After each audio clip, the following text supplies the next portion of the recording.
Le 17 octobre 1961 est l'une des dates gravées dans l'esprit de tous les Algériens, car elle documente l'un des pires crimes coloniaux contre les Algériens, au cours duquel la France a commis un massacre odieux contre des manifestants algériens qui sont sortis pour protester pacifiquement contre le couvre-feu imposé sur les Algériens à Paris en 1961.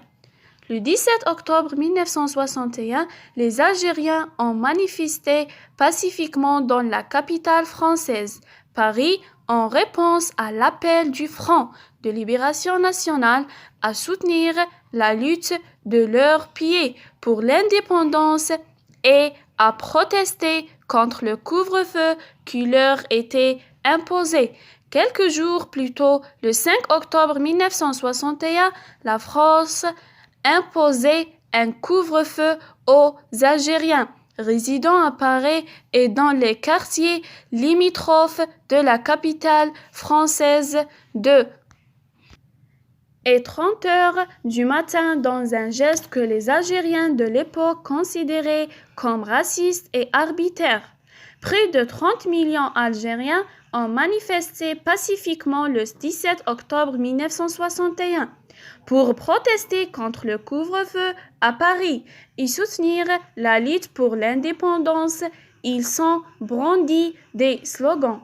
À bas le couvre-feu, indépendance pour l'Algérie, vive la libération, devant. Mais les autorités françaises n'ont pas apprécié l'affaire et ont donné l'ordre, par l'intermédiaire du chef de la police parisienne de l'époque, Maurice Papon, de réprimer les manifestations et de décourager les Algériens de manifester. La police française est intervenue brutalement et a commencé à réprimer les manifestants, tuant délibérément des dizaines d'entre eux dans les rues et les stations de métro. La police en a jeté d'autres depuis des ponts dans la Seine, les tuant, ce qui est devenu plus tard connu sous le nom de massacre de Paris de 1961. Les historiens décrivent ce que les Algériens ont subi le 17 octobre comme la répression d'une manifestation la plus violente de l'histoire contemporaine en Europe occidentale.